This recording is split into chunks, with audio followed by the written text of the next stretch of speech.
We got here and we realized that we were doing one wheel peels.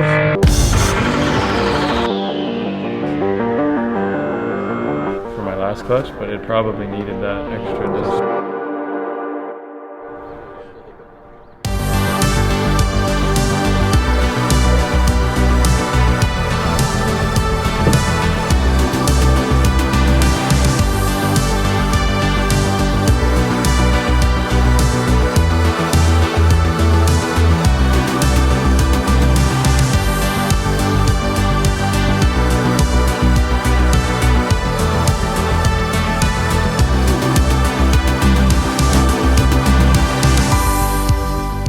So today's the day, Saturday. We're here getting our car dynoed. We just backed it in on the rollers. We're gonna go get our nitro stuff and start, we gotta button up a couple lines.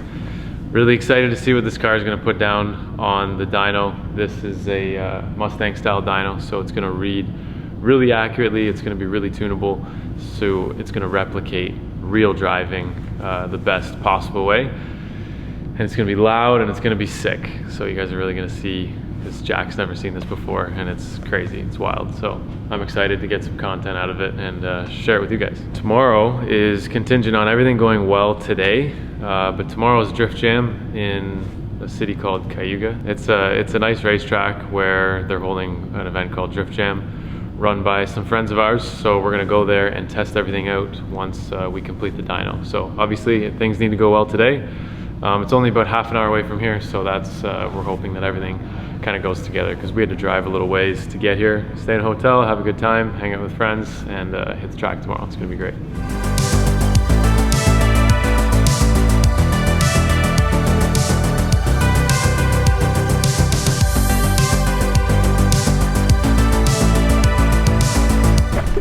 Okay.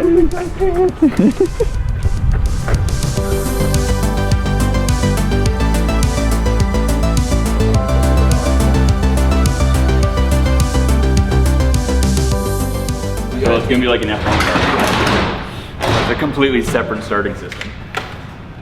But there are other leads going to that stud as well. On the starting side?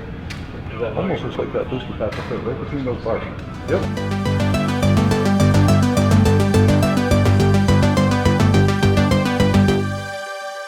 We're having problems with power to the ECU. When it's cranking, when the car's cranking, the ECU only sees about 10 volts. It needs 12 to start up.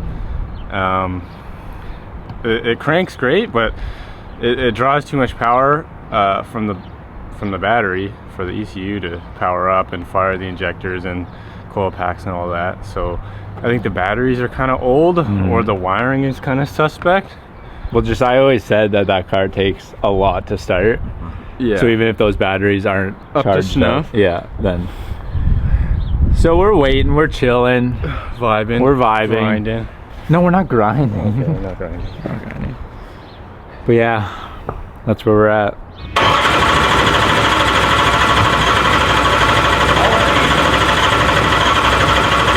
Yeah, we're maintaining sync, everything's perfect. Yeah.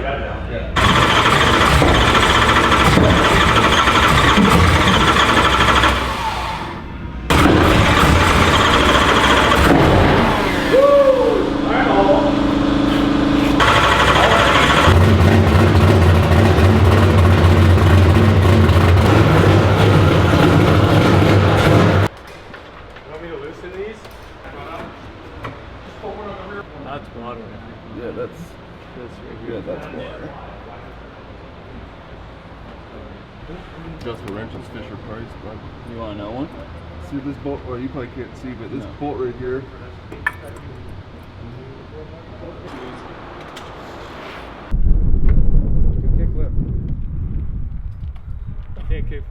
Oh, he's filming you. All the time. No wonder. Well, now we're changing the filter because this is breaking. I'll put a good filter on it, nice and fresh. And start doing some tuning without making a huge mess.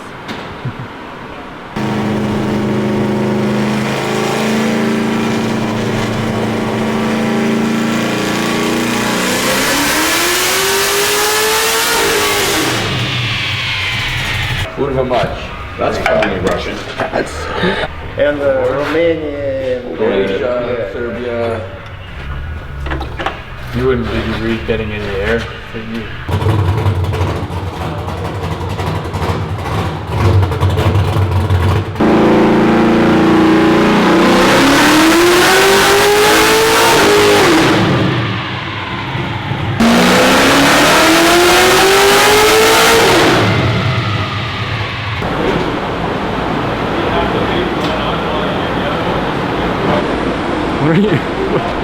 It's going really well. Like, the beginning of the morning was tough because the car wasn't running right.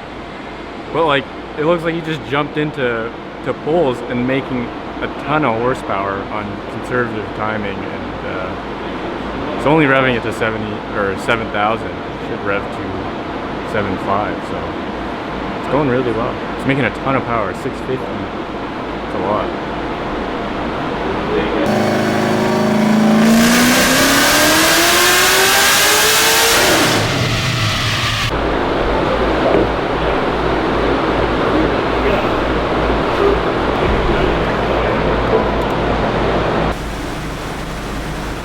Well, we have this out, which means we're pulling plugs, gapping plugs, checking plugs, and setting them up for nitrous. The EGT sensors, we're picking up lower temperature on cylinder 4. So it could be a combination of a number of things. They're just doing a quick compression test to check and rule that out.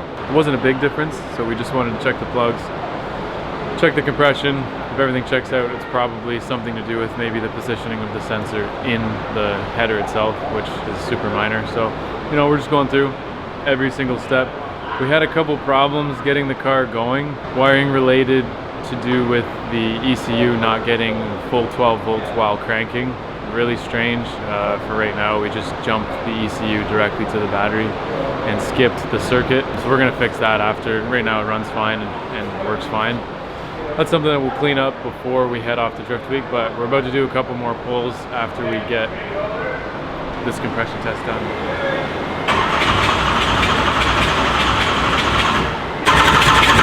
Ow! Yeah, you're good. That coil's working. What's that one? The same. He's got like a 50,000 volt.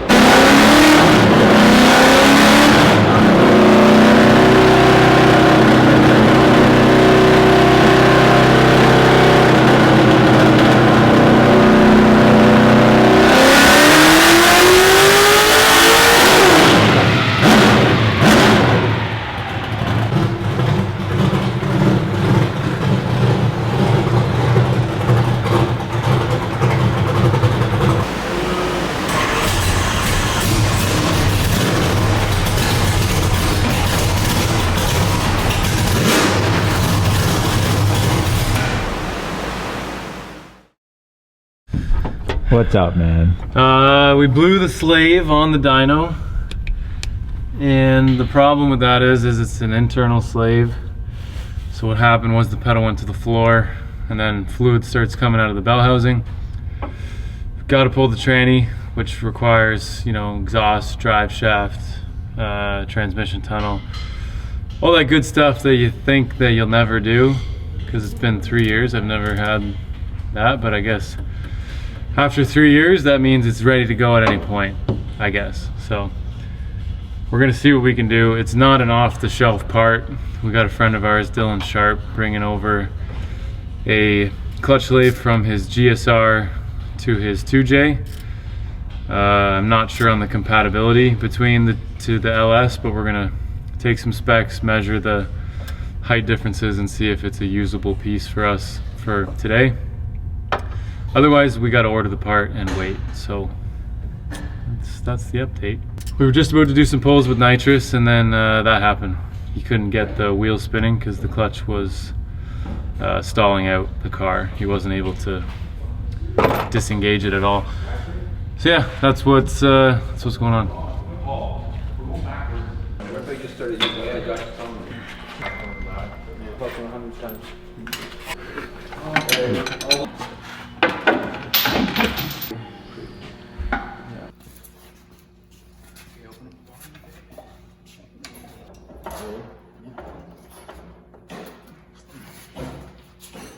So the seal Oh, I is broken on this. After 3 years, it was in there, and it's Too just thick. popped No, out. this is super tall. What's in there? The seal failed, and clutch fluid leaked out of it, and now we don't have the master or the slave cylinder broke. What, Jack? Is this somehow? Like the seals are interchangeable? The chances of getting that seal out though in like nice form. I don't understand how that seal maintains that pressure. It doesn't make sense to me. Is it always? This is fine, No, that's the problem. but it's like, how does that hold clutch pressure? I don't know. It's crazy. And honestly, this one doesn't look that much great. No, it doesn't look great either. Because there's But these are identical. Yeah. And I think that the Tilton clutch is different than the Quartermaster clutch depth-wise. And that's why this didn't last more than one dyno session. Because I think all the clutch is different than last year.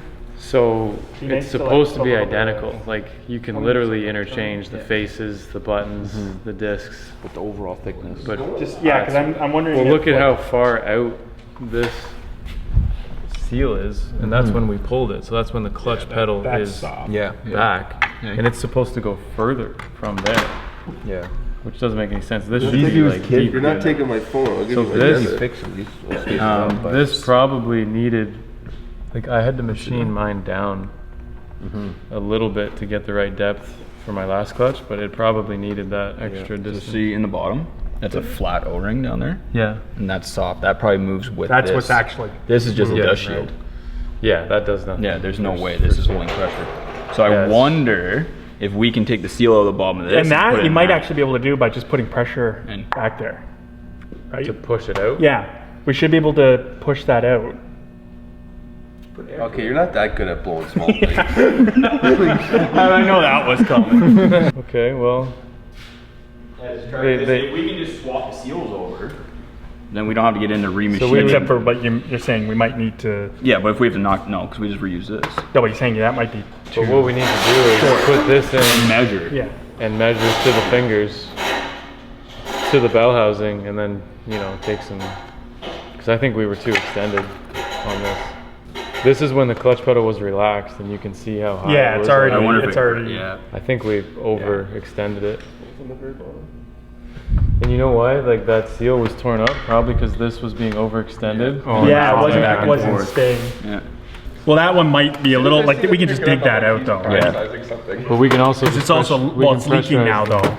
We can try, but Just pick it out. Pressure to the leader side. it's leaking, right? Oh, yeah. It might work, but Yeah, it probably won't. Doesn't need much pressure. guys need to take this seriously. no, No, look at it's It's just just pissing. well, actually, that did push it. I think we need to. One's slightly different though. Yeah, we have that style O-ring here. I don't know if it's supposed to be. So all it does is push that O-ring into Yeah. the bottom of the thing. Yeah. That's it. That's it. Wow. And this, But look how chewed that is. It's because we This- were overextending it. it's just there to Dust shield. clean the. Which we can put that in this probably. if we can get it out, that might. Okay, let's as clean. much a problem, but. Why don't you just zip these bolts out? Yep.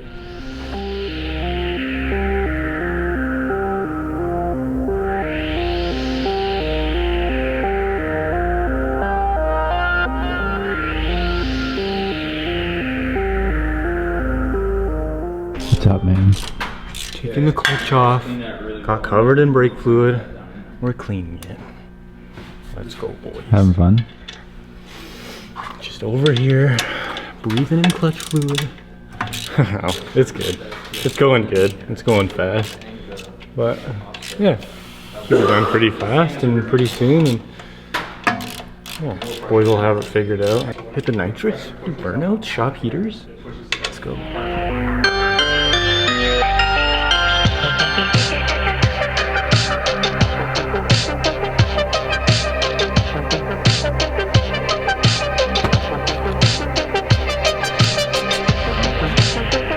There we go.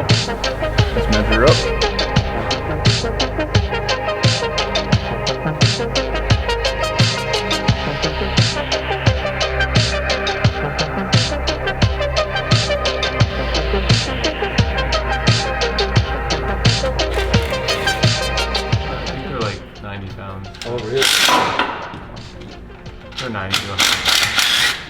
quick change was like 118 pounds.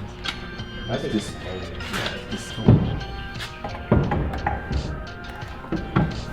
Shaft. You want to put the drive shaft in so we can spin it over? Or is it going in? I got it out in now, we just can't spin it. You got a drive shaft?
We got here and we realized that we were doing one wheel peels during the warm-up, and then we did a lap, and we thought, you know, the axle was broken, which would have been strange, they're brand new.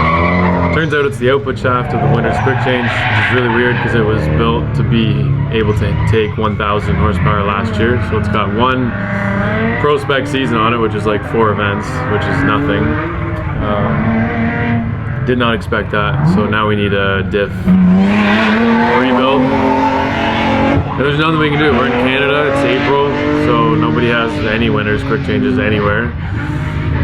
So we're gonna try and forget about it, enjoy the day, hang out with some friends. It's freezing right now, but that's all we can do. So that's kind of it for this video.